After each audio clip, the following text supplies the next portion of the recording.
just show the fuck up, man. Like, just show up.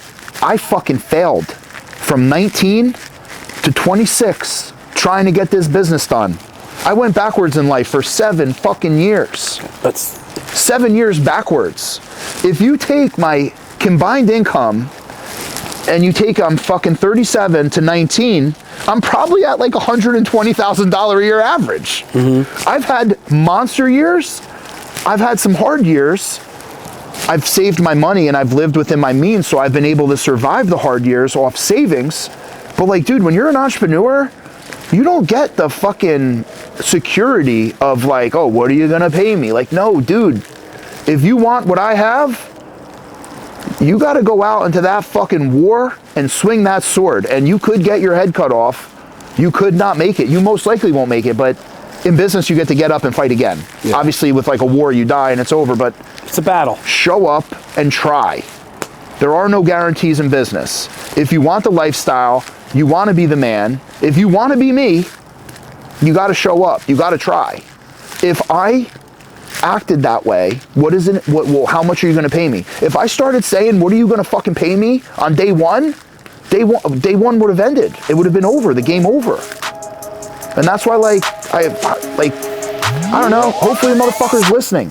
Dude, we all have the best time ever to start a small business. If I'm not going to be 100% in, I'm not going to do it. Come on, man, just be yourself. Yeah, and just show up as yourself. If you don't realize what I'm really about, I'm about freedom, family, and my country.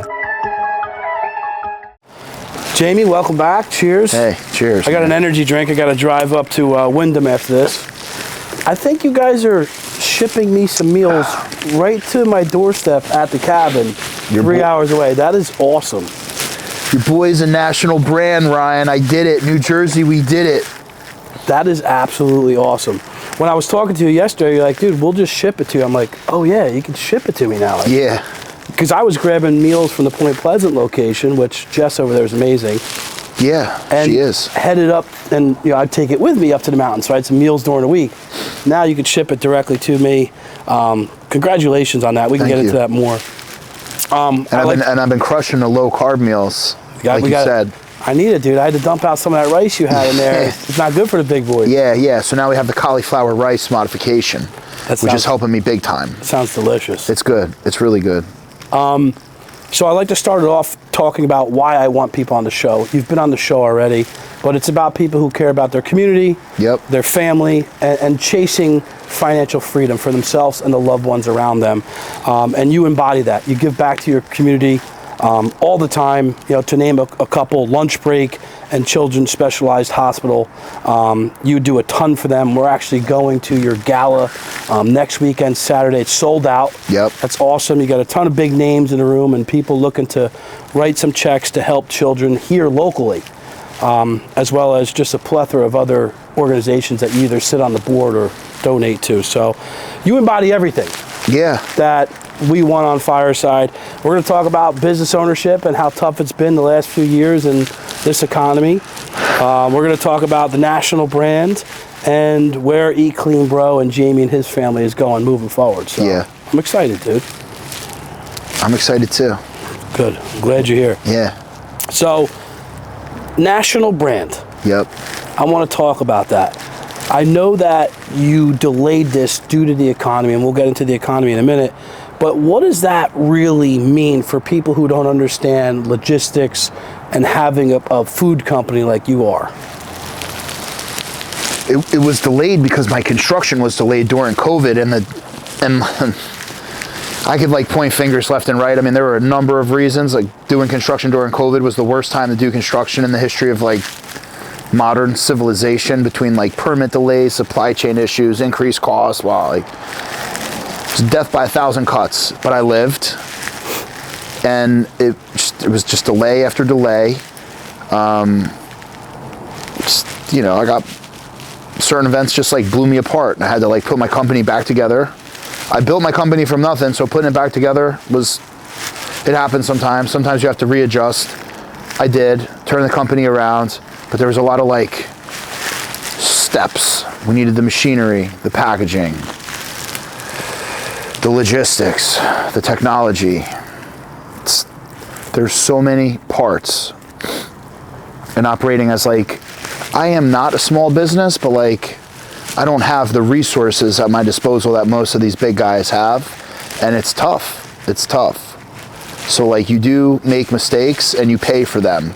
Like in a fight, if you drop your hand, like that guy, you're getting punched in the face. So like, I took a lot of shots. You can't just recover quick because you got another $5 million to deploy. Yeah. You can't like just reroute it. Like, whoops. We'll take it as a loss. Yeah. So like, there was a lot of hiccups with my technology. There was a lot of hiccups with my construction, and I just paid the price. So, but I got through it remarkably. I remarkably got through it. That's a testament to you, dude. You're a fighter. You ain't gonna let people see you fail. You may fail short term, but you're never gonna give up. Yeah, I've been one scrappy entrepreneur, man. I've always figured out a way to take a little bit of money and, like I tell people, I became famous off a $3,000 a month billboard campaign, which is like unheard of. So like, you're not, as far as being an entrepreneur, I'm one of the most scrappy entrepreneurs there are. I've been able to win wars with few troops. I've been able to fight wars with little, and I've been a real thorn in the side of like hedge fund driven companies, like, or whatever, Wall Street or private equity. Like I've stood my ground with nothing, and it's got to probably piss them off so bad, because I know they fucking watch me and they're probably like, dude, this kid's in the sauna, talks like a 4th grader, has the fucking reading level of a 4-year-old. I know it's driving them crazy, and I just keep winning, you know. You just got to win by one sometimes. Sometimes you got to win by one. Like in wrestling, one of my wrestling coaches said, like, if you win every match by one, you'll become state champion. But if you've ever wrestled, sometimes winning by one is stressful as fuck. Winning by one, it's fucking, bro, some of the hardest matches I've ever wrestled were the ones I won by one. Scratching. And that was like, God, like, let me just pin this guy. Let me end this match. Let me get the takedown. Let me get some points. Let me get ahead on some points so I have room to breathe. When you're winning by one, you know, the pressure's on. Every second counts. Every mistake you pay for, it's like, you live with real intention. It is tough. I mentor a few entrepreneurs, and I tell them, like, this business was always hard. It was always hard. Business was always hard. The environment we're in right now is extraordinarily hard. Increased interest rates. Food the costs. Labor market, not even like, I mentor people outside of food. So like, food has always been one of the hardest businesses. Food and entertainment are like very hard businesses. But like, just trying to manage people and this generation and just fucking social media, man. Like, I find these memes online, and it's just, dude, misery loves company. Social media is a toilet. People go to complain. And I do believe that like, social media is just dragging down. Like, there could be some people on the edge of like, maybe they could be good, maybe they could be bad.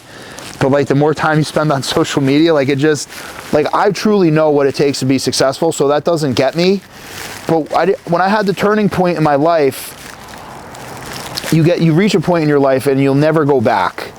And like, kind of like, once I learned what it was to be successful and how to get there, I always have that now. It can never be taken away from me. But I was gullible, and I could have listened to the wrong people, and I could have been influenced for the bad before that moment in my life occurred. So I think social media is killing people, man, like bad. Like, I think it's destroying, there's a number of things destroying morale.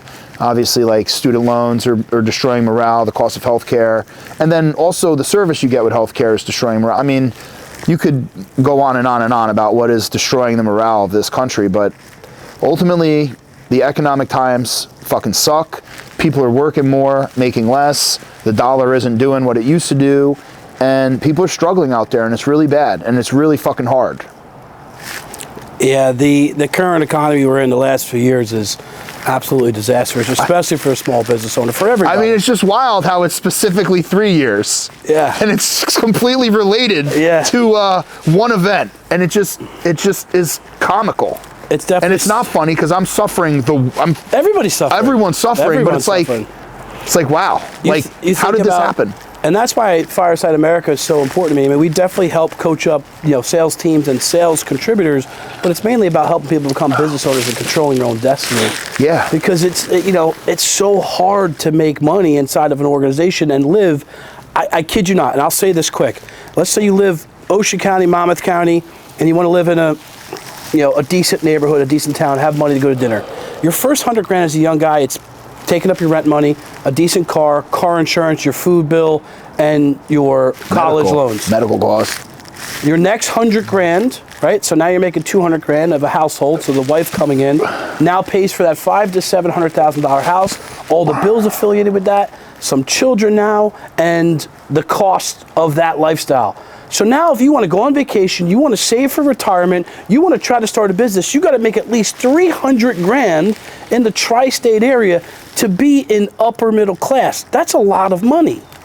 So think about the people below that line, and you have a corporation out here making billions and billions, if not trillions, and this person there for 14 years is making $175,000. And I'm not saying that's bad money, but it's expensive to live.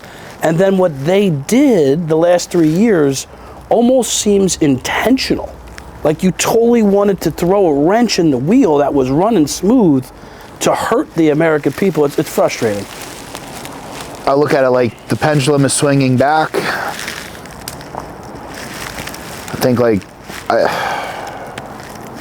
I don't know where the fuck our generation went so catastrophically wrong. Like there's memes like, how did the generation that grew up watching Beavis and Butthead and South Park become offended by everything? I think it really just stems back to social media.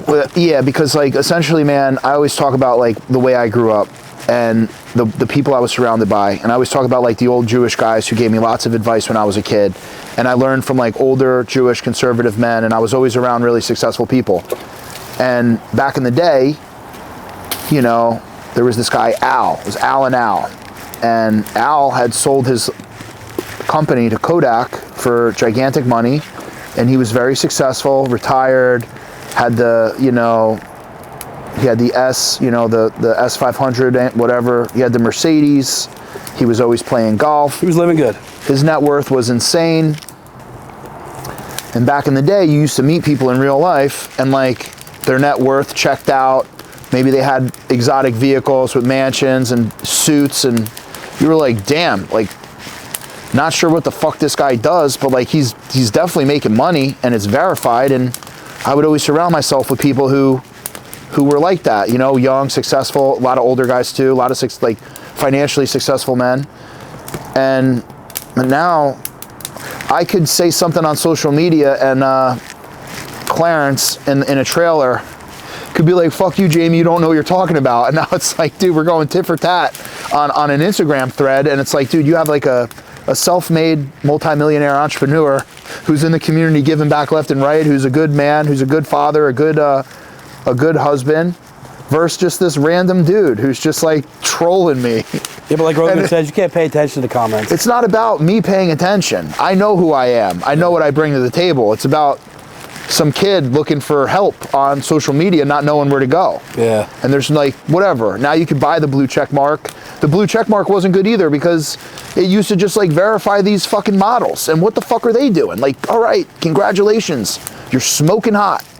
You got it's not a fake model now. Yeah. Oh yeah, the AIs. But I know all types of models. I know all types of celebrities. I know all types of fucking athletes. That doesn't make them great entrepreneurs or know what the fuck they're doing in business. No, they just have eyes. A lot of the times they call me for help, and I gladly help them. It's an honor. It's an honor that people would ask me for my help, but I guess it all depends on what you want out of life. But here's the way don't go looking for it on social media. Please, God, do not do that. Here's the way I look at it, though. Social media is a new idea, and you can argue whether or not it was brought in by intelligence communities, whatever. I don't care about that. It's a new idea, just like anything any country ever took on, just like the idea of America. This is new. So when you have new shit, there's going to be bad and good that come from it. So how you parent social media. Our parents raising us, I remember I was dating a girl who was in college. She downloaded me a Facebook. Yeah. I was 18, bro. So how is my parents, they have no idea what that even was. They probably didn't know until I was like 25 what Facebook was. Yeah. So you couldn't parent that. Now moving forward, you're going to parent your kid. I'm going to parent my kid. Dave and Matt are going to parent their kids way different when it comes to social media. I think social media has a lot of bullshit on it. There's a lot of negativity. But I also will sit there and say, I've met a fuck ton of great people. Yeah. It's been a massive launch pad to my business, my community, this podcast, which is helping a ton of people. The people you help with your rants, the guys you know. Yeah. Dude, there's so much positive. Yeah, look, it's a tool. You could pick up a hammer and build a house, or you could pick up a hammer and go beat somebody with Correct. it. So like you gotta look at how you're using the tool. Even Google, Google search. You could use Google for anything. I happen to think I have Clean Bro. Who jumped in front of him today? Eat Clean Bro. Who was it? Factor? Oh, Jesus. I hope they're happy with all the money they're spending. I'm still gonna beat them in the end, but I end up using Google for, I'm having anxiety, now I think I have a brain tumor, and now total hypochondriac. I mean, come on. Yeah. Who doesn't use WebMD to go and I don't, see ever. if they're dying? Well, you're not working hard enough, Ryan. Yeah, I'm stressed out, trust me. I just know for a fact that my ass does not need to be on WebMD. Oh, yeah, believe me. Like, my neck was so tight today, I had to go get some pins in it, dude. I was so stressed. Wow. I get it. Yeah. But social media can be utilized properly, and I think we just need to know how to police it as parents. My take on this was like earlier when I was saying I've reached a point in my mind where I know what goes into being successful and nobody can take that away from me. I'm talking about at the young, ripe age of like 19 years old, when I was gullible, when I was vulnerable. Yeah, you can be tricked. Yeah, I'm so happy I grew up in a time of like MySpace and Facebook, and you got to be friends with your friends. I did not grow up in a time where there was like these 19-year-old, there's some of these kids who are killing it. They're like 19 years old, they have exotics, who knows what they were born into, but like you're 19 years old and you're looking at some kid who's in a penthouse in Dubai.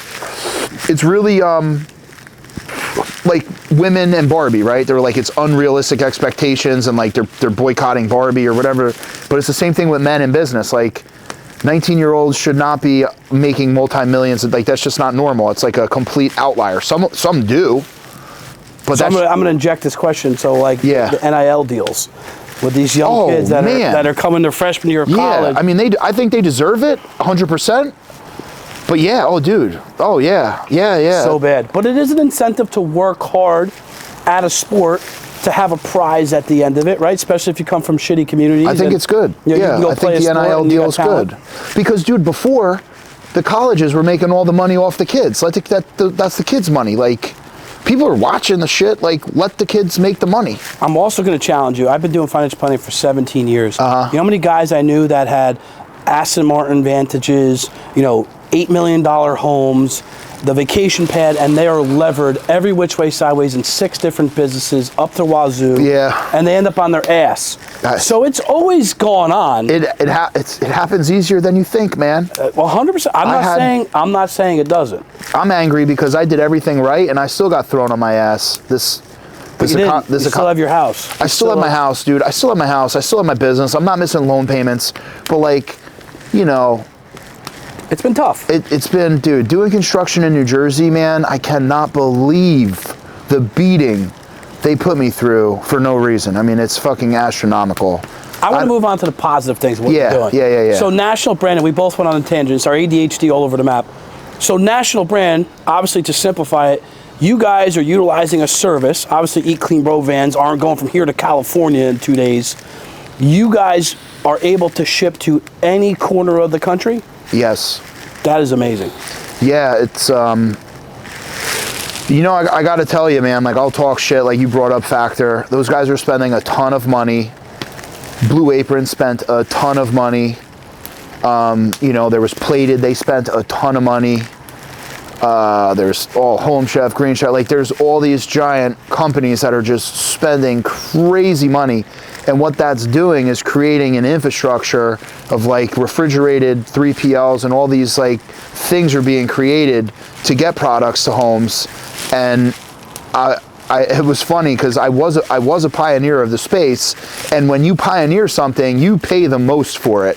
So like, dude, I was on the Magento 2 platform, bro. I spent fucking millions of dollars on my website, which wasn't like, I was never really happy with it. It cost me millions to do the shit I was doing when it was kind of like, you have nobody to look at, you have nobody to copy, you're doing everything on your own, you're making mistakes, you're figuring it out. You're blazing the trail. And I got to a point eventually where I'm like, you know what? Let me slow down and let some of these other guys pay for this shit, because I can't keep up. So I'm like 2 years behind schedule. But back to like the positive things, I'm 2 years behind schedule because my construction was delayed 2 years. But there was an instance in like 2022 where like all the whatever, like there was issues with gas and food and all that stuff. And had I been on schedule, that may have been a blow that took me out of business. So like, I have to be grateful for the timeline. As painful as the timeline was, I think it could have been catastrophically worse, although it was almost as bad as it could be. It has been a very weird 3 years, man. Extremely. It's been fucking What about today? All the cell phone up. service down from a solar flare. Then it was a cyber attack. Now the FBI is investigating it. Like, wait, where? in the United States, all AT&T customers were fully out. You couldn't call anybody. Verizon was affected, as well as Sprint, I think was the third one. And they called it a solar flare early by like 10 o'clock in the morning. And then it was, it's being investigated by the FBI of a cyber attack. Like, just everything as a whole just seems like the morale, like you said earlier, the morale of the country is just extremely down. That makes doing business very difficult. To hire people, to lead people, it's very difficult. Yeah, everybody's negative. I mean, dude, come on. You're working your ass off to just not die. I mean, that's really what's happening. Yeah. I mean, I sold this house to even get, I'm a pretty big saver, and I have some big moves I've done the last 3 years myself with all of this. People don't know, I gave up the investment license part of my planning business. I do a bunch of pension planning for tax purposes for business owners, and distribution planning, so selling businesses or assets. So that's on the insurance side of things. So that's fixed. Yeah. The investment side is looked at by the SEC and FINRA. So I couldn't continue to do this because I was battling too much with my compliance and my attorneys for what I was allowed to say and not say. Not even politically. It was just someone said something about investment. Well, I didn't fucking say it. Jamie said it, right? It doesn't matter. So I gave up $350,000 of income on that side of my business to go do this. And thankfully that risk I took has panned out. But I see what's going on in the economy. I want to get more liquid. Give me my money. I sold this house. Buy gold, dude. What's going to go on, right? Well, the opportunities. I'm not saying the country's fucked forever, but the opportunities 2 years from now or 6 months from now are going to be tremendous because of what they have done the last 3 years. Like, it can't be sustained. Just for a quick investment in real estate market, education, if interest rates go up, values of homes always go down. Yeah. Values of homes has gone up. That's not supposed to correlate that way. So like, there has been extremely weird, all types of shit. I gotta tell you, man, I'm not the greatest entrepreneur. Maybe I'm average, but I'm definitely better than what the fuck. I can't even figure out what's going on. And I'm surrounded by a great group of people, and it's odd. It is fucking crazy. It's hard to make decisions when things are not something you've experienced, or maybe an analyst you pay. Yeah. You go to make this, hey, this has gone on in the market over time. This has gone on in politics over time. So then you could go make a calculated risk decision. As especially new business owners, which a lot of them watch this show, think about that guy thinking 2020 came, they're forced to take a vaccine, they want to go start a business, but all the businesses are being shut down. That's not encouraging small business, right? It's difficult. It was very weird. I had my location in Georgia, and I had my location in Jersey, and what a difference. Different states. Yeah, there's pros and cons to both. I mean, I love New Jersey. There's things about New Jersey that drive me fucking crazy, but I'm not leaving. That's everywhere. And yeah, I mean, I'm pumped up. My subscription service, right? So like my subscription technology is like a week and a half away from going live. We were gonna launch it Friday, but I didn't like it, so we're reconfiguring how to do it. And so we'll have the subscription. We'll be a national brand. We're a national brand now. So you'll be able to like subscribe to Eat Clean Bro no matter where you are in the United States, lower 48, Hawaii and Alaska, no bueno. Just real quick, how does logistically that work? Is it FedEx, UPS? It's outsourced, dude.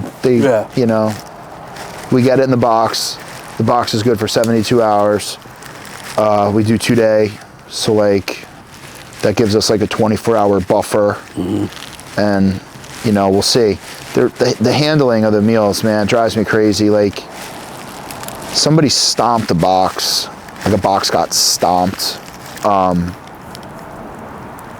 I don't know. And it's crazy too, because these guys just got like a gigantic raise. Would you right? guess? Whatever, what are they making, like $250 or something? They're making crazy money. Yeah. And those guys someone in the warehouse that's not getting paid as much. Those guys are mad.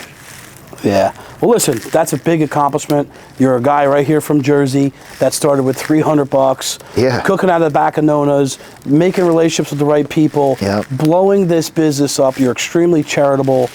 Like, dude, you're doing everything right. So I know at times guys like you and I could beat ourselves up because we're always shooting for that next thing.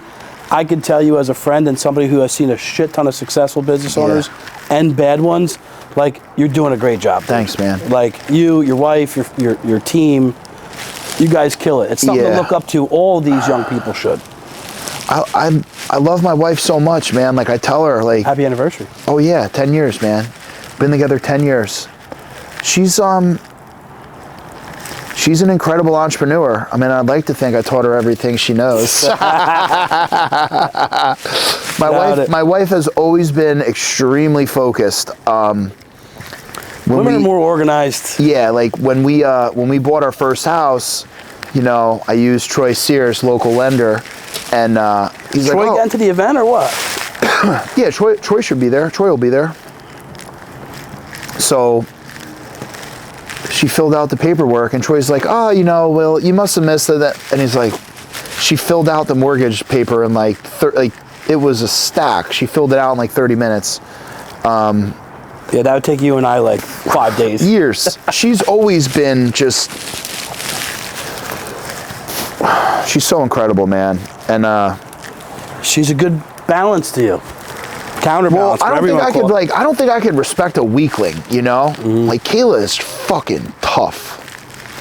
Like, if I hurt myself, she's horrible. If I'm like sad or something, she'll be like, "Oh, what the fuck?" Like, whoa. Like, whoa. Yeah, no. Kayla is not a shoulder to cry on. But that's just like when I first met Frankie, right? My dad and I, we were all Frankie fans, and my dad would be like, "Oh, what is he like?" And I go, "Fuck, you think Frankie's tough? Wait till you meet Renee," you know, like. So it's like, strong men need strong women. Yeah, no, Kayla is she's fucking bad to the bone, dude. She's obviously a loving person. She's great to the kids. She's a loving mother, but in business, man, there'll be times I'm overwhelmed, and she'll just be like, "Dude, step back. You're feeling sorry for yourself. Do this."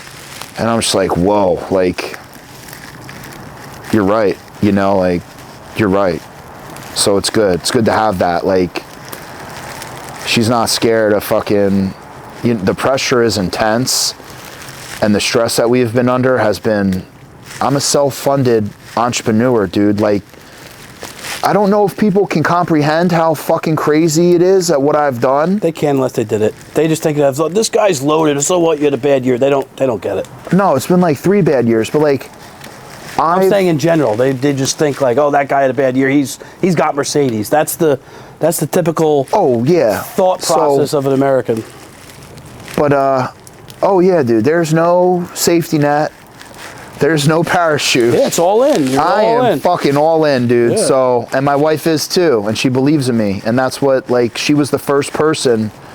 I don't want to say she was the first person, but when She like was a very crucial person in the beginning. when we met each other, she was about it, and she was down the ride from day one, and like she put all of her faith in me, and we just fucking conquered whatever it was in front of us. And yeah, it was a really beautiful 10 years, man. Like, I love her. I love being with her still. You know, I love coming home and seeing her. I love being with my kids. And she does a really great job as a mom. You know, Todd Frazier told me before I had kids, he goes, you think you love your wife now, wait until she becomes the mother of your children. And I'll never forget that, because he's right, you know. I see what Kelly does every day. I could never. Yeah. I don't have the patience. Yeah, I'm really patient with my kids, but man, they drive me fucking crazy, man. Patient until 6 o'clock, and then I'm like, dude, someone needs to go to bed. It's a lot. Women are just geared different, and they're amazing mothers. Yeah. They're more organized. My wife can deal with a ton of pressure. As a business owner, we all take pressure as you take risk. Obviously, your home's on the line, your safety of your children, and everything. so on, everything.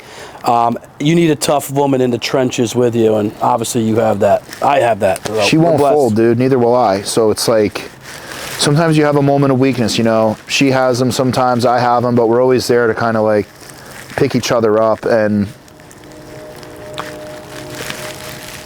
there's just such a level of respect that we have for each other that like has just forged our bond, you know.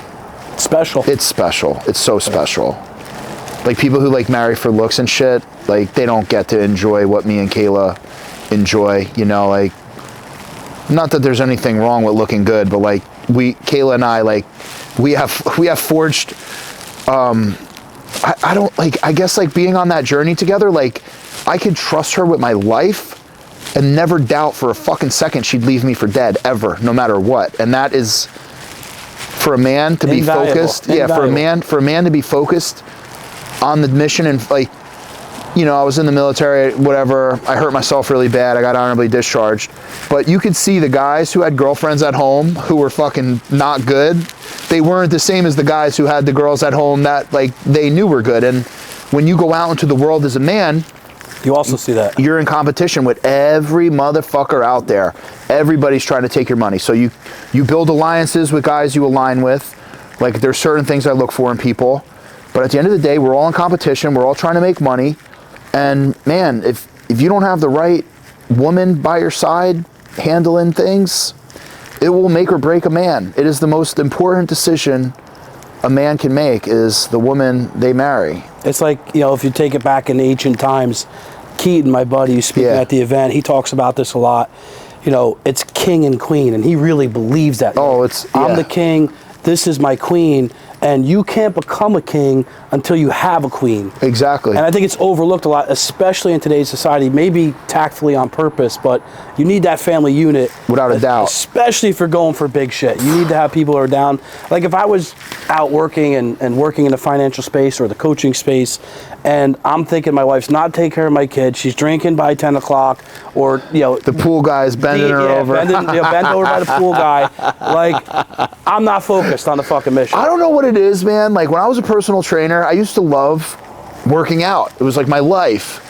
And I would like give guys free sessions and stuff. And there was always this guy here, and he'd be like, oh, damn it, Jamie, like, stop it. I'm only here so my wife doesn't fuck the pool guy. And like, I'll never forget that guy. I'll never forget that guy, because it's so funny. And it's like, that's such a weird mindset. It's just so like, but a lot of people at the gym really, they're like, vain. Well, a lot of times, you know, people will end up there, they have, you know, health issues, they need to lose weight. They're usually, some people are there because, you know, they like it, it feels good, it's good for mental health, it's good for sleep, it's good for body. But yeah, some dudes are like, yeah, man, I'm just here so my wife doesn't get with the pool guy. That shit cracks me up. I can't even tell you the cheating and shady stuff I've seen go on in the gym over the years of people in the gym. The gym's the worst place. Dude, it's so bad. I was so naive. If your wife's going to a trainer, 90-something% of affairs happen with the personal trainer. Yeah, I didn't want to knock any trainers, but, I don't want to hurt their business. They know. All the stuff we talked about, you're doing really well. Your team's excellent. Your family's amazing. You guys are healthy. We're going national. I love all that stuff. I'm going to pivot a little bit selfishly and talk about the event and you coming to speak. So I want to say this to you. I've been going around the country for 15 years, whether it be in the financial planning space, paying for mentorship, or personal development. I needed personal development. I was an angry young guy. Yeah. I was kicked out of school. I left my parents' house at 18 years old. Like every single statistic of why I should fail, and I just refused to. And every bit of that, the personal development I did, every time I invested in myself, I made money and bettered myself. I found more happiness. I found another gear I didn't have. And as I went around this circuit, I see a lot of, at times, fake people. Oh, yeah. And they're great at speaking. They're wordsmiths, right? Again, like a fourth grader, these guys at Factor looking at you, looking at a guy like me, we're idiots. I was kicked out of high school. I know how genuine you are, even just on your stories. Yeah. The way that you want to help, Jamie. I do. Your heart is to help. Just like myself. Yeah. I started this fucking group for 2 years for free. Yeah. Nobody else does that. Sometimes you got to do it for free, man. I did Eat Clean Grow for free for I did shit for free for a long time. I'm still doing free shit in regards to helping people out. Oh, yeah. The people who are scared to do shit for free, they just care about money. They're not it's okay. You should do some shit for free. It is good. Some people look at it like it's good juju. Like you're a bad business owner. You did that for free.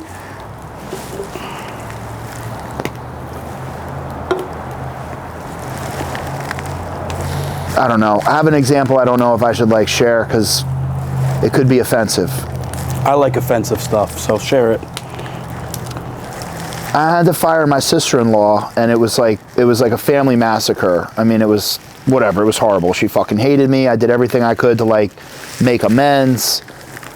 She was young, little immature. Ultimately, I always wanted to help her, and there was this rocky start with the relationship. Fast forward, Kayla started a balloon business, and she called on Chloe to show up. Chloe showed up. She didn't ask about how much money she was going to make. She didn't ask about what was in it for her. She didn't ask what percentage points she was getting. She didn't ask for shit. She showed the fuck up, and she worked with Kayla, and they built a balloon business. And eventually I realized, Kayla, we're never going to take money away from Chloe. We don't need the fucking money. She does. Let's give her the fucking business. Give it to her. We don't need it. We're fucking blessed. Your sister is doing great. Let's just give it to her. Just let's put the shit in her name. We gave Luna Balloon. I funded it. I don't know, 50 G's. Whatever I put into it, I was like, dude, I am just so fucking happy that you are now on your feet. You're my sister-in-law. I love you. I never meant to hurt you. Success is all over the place, but now you're established.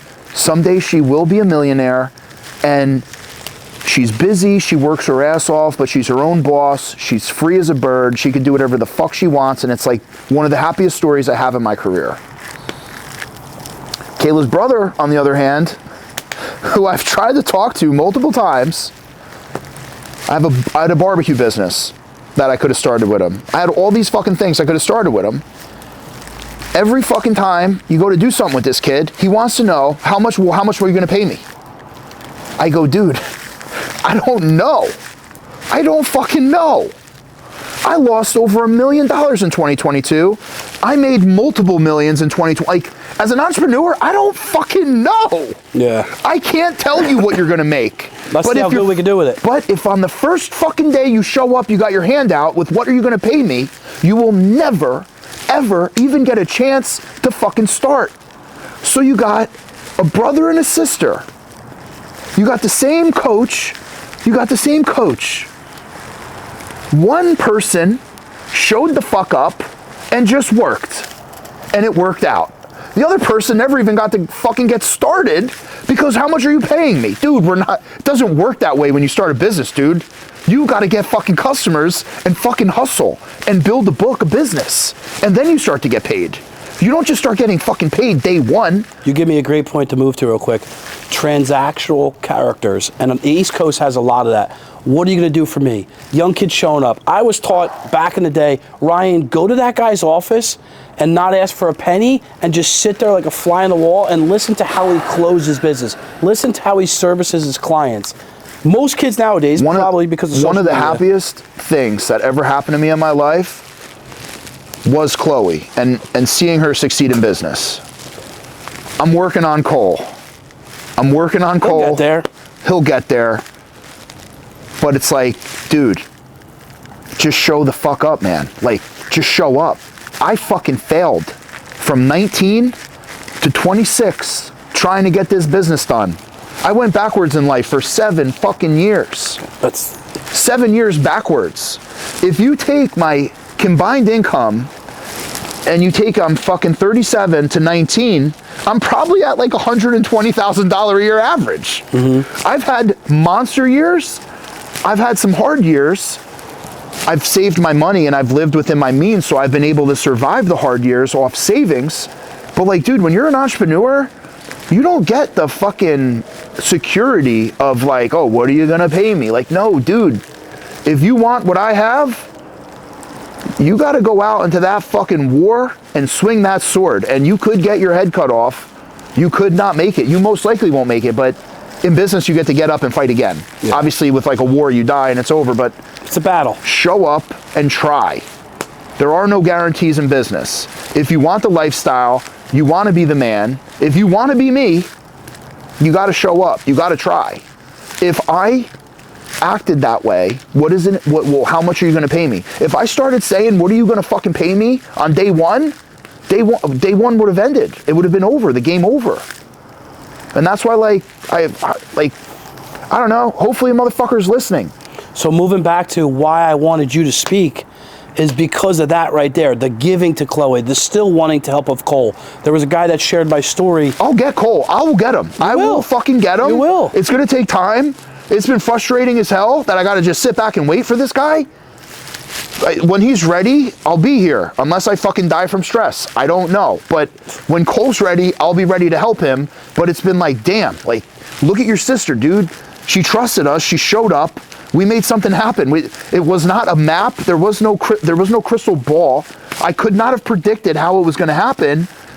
But like, with the right guidance, with the right network, with the right products, with the right attitude. Mindset. Like, yeah, like the kid works hard. He's a hard-ass worker.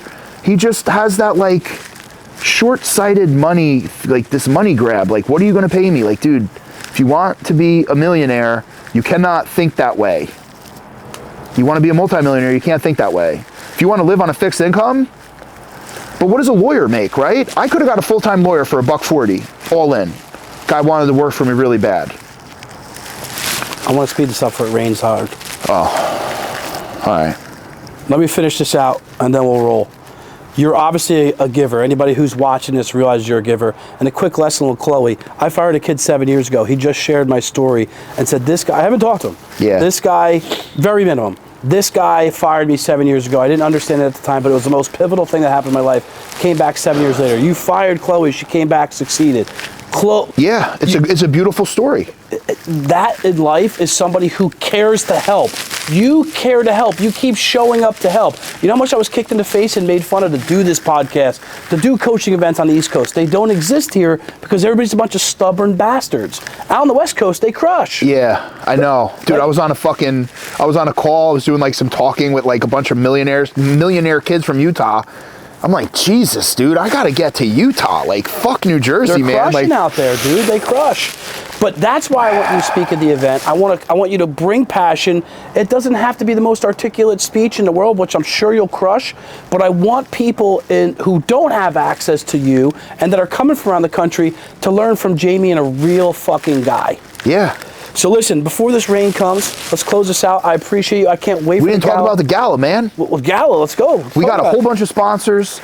We're raising money for the Children's Specialized Hospital. It's going to be fucking awesome, and I can't wait. Lots of celebrity appearances, and I'm super, super pumped. I'm happy to come. I'm happy to be able to give my small sponsorship.